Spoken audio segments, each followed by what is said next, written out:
I was born on the 17th day of January, 1846. I go back as far as way along in the early 50s.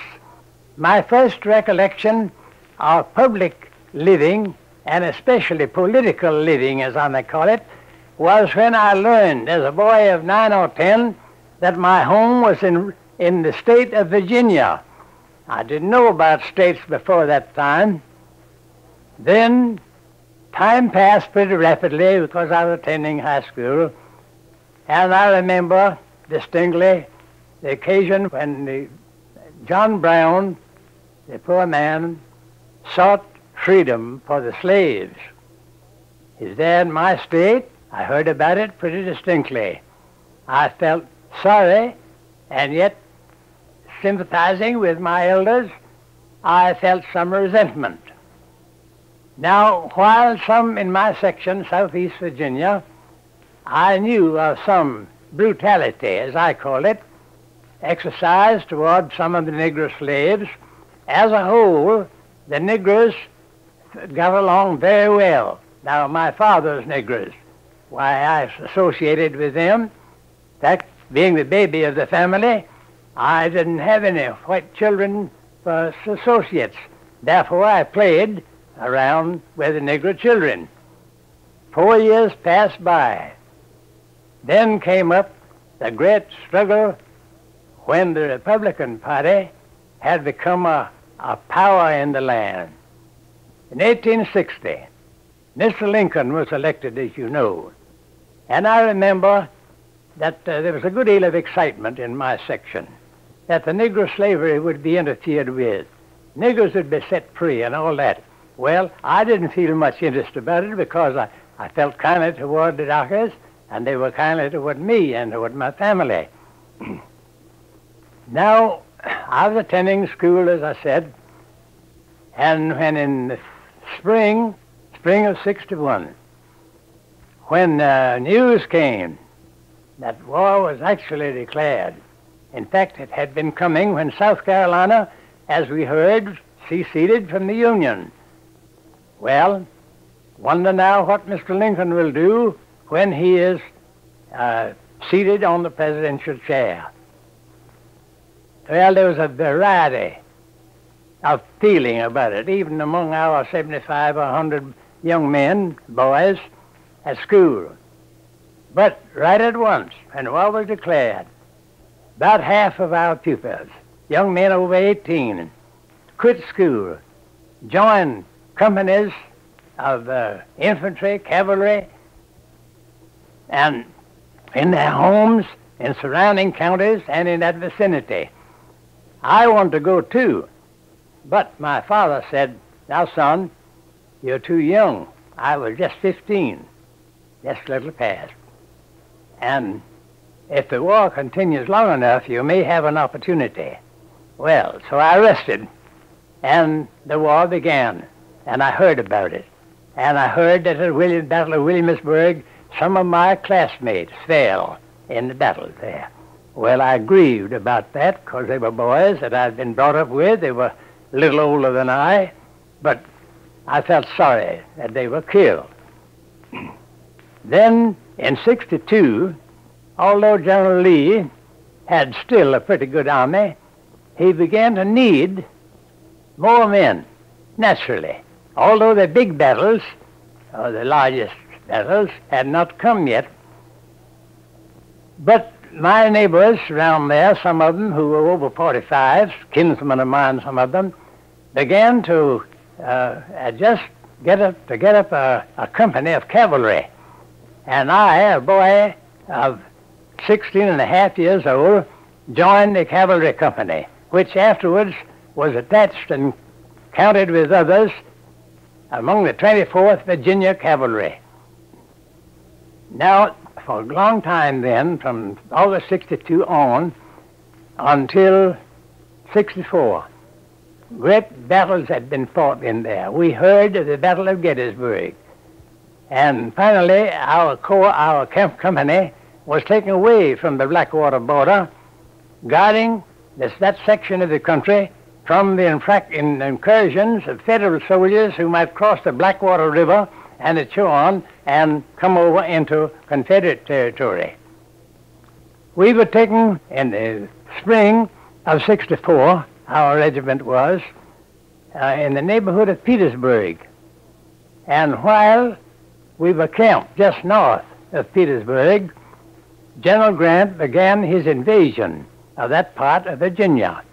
We heard about it, and I remember very distinctly, one morning we heard that General Lee had crossed the James up north and was coming down the Turnpike Road in the direction of Petersburg, just near us. And the next morning, happening to look while I was on guard, across the James River, there we saw long lines of blue.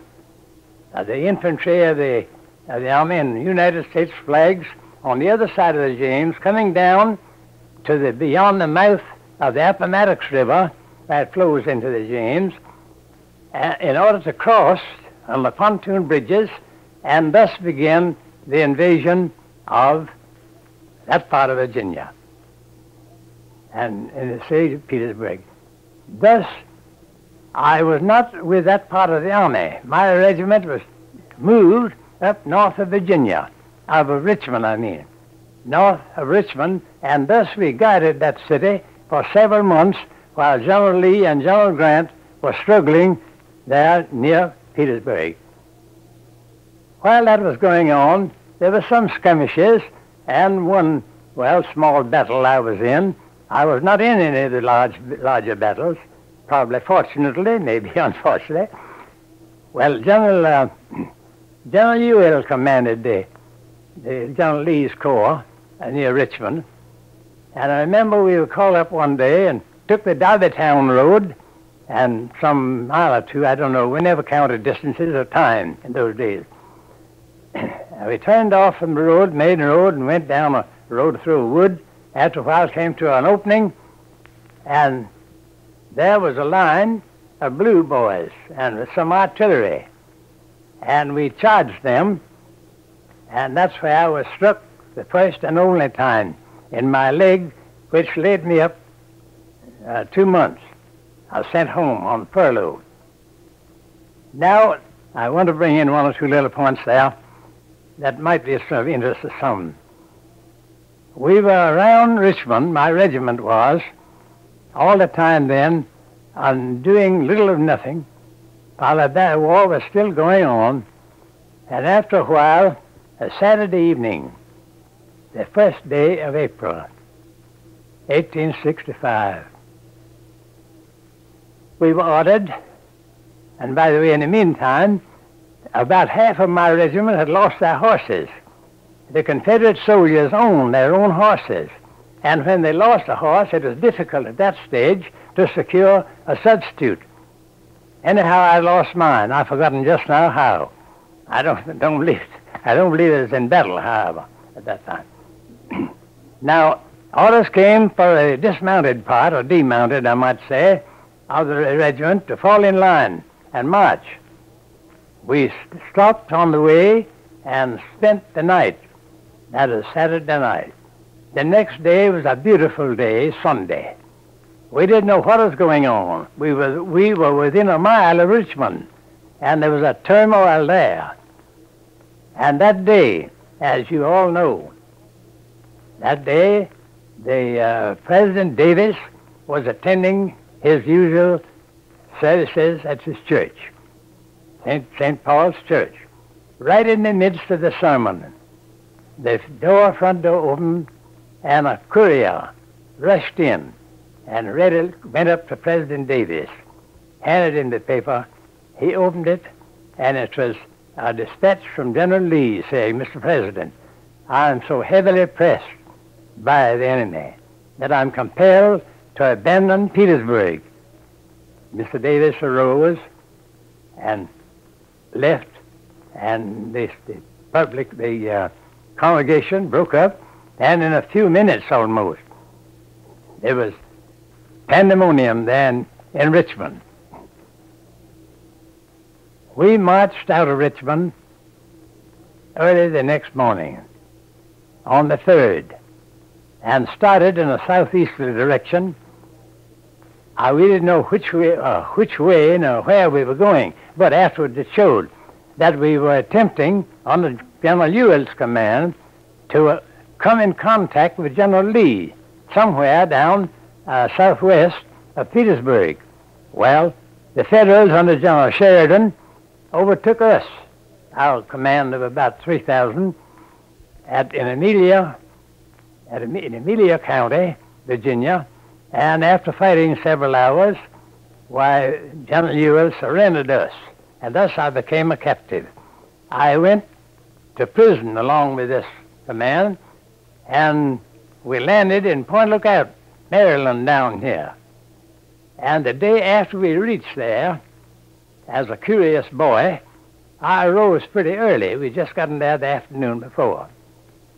I arose pretty early and went out to see how things looked around in there. There were 20,000 of us, a large encampment.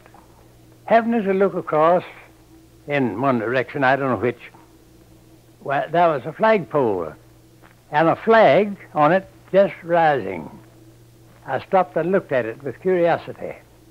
It stopped when it got halfway. Well, I knew what halfway flag on a pole meant. I looked at it. I thought, well, the rope that handles that flag must have a nut in it, and I'll see a man presently going up that pole to untangle it. I waited a whole minute, and I casually turned my face in another direction, and there was another flagpole with flag half-mast already. So I put my head in the tent. There were 5, 6 others of us. I was, boys, there must be some big Yankee dead. I wonder who it can be. Of course, we had no means of knowing. And then we waited for about an hour. The sergeant blew a bugle. We, 150 of my company, fell in, and as soon as he finished calling our names, a number of us rushed up and said, "Sergeant, what does the half flag mean?" His face fell. He says, "President Lincoln was shot last night." Well, the feeling, the variety of feeling that came over us 20,000 men in just that one. Of course, there were several other prisoners, as you know. But as for me, and a boy, just 19, I didn't know what to think. I couldn't feel any hatred toward Mr. Lincoln, especially. I didn't feel any special hatred toward any Federal soldier. And when I began to think how kindly General Grant afterwards, on the 9th, acted toward General Lee, I felt kindly toward him. Now, comes up the question of what we Southern soldiers fought for.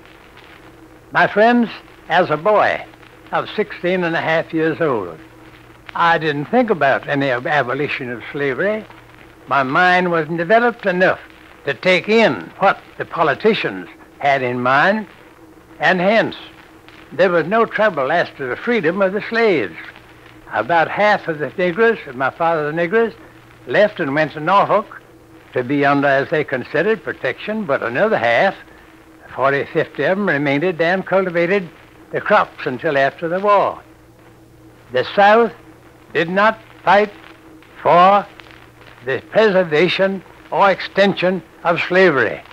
General Lee, as is well known, was making arrangements to free his Negroes, and his father-in-law had already drawn up a part of his will, free his Negroes.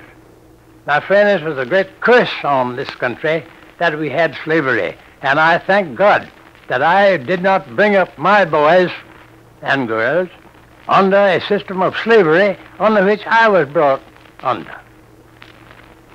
What did you boys fight for then?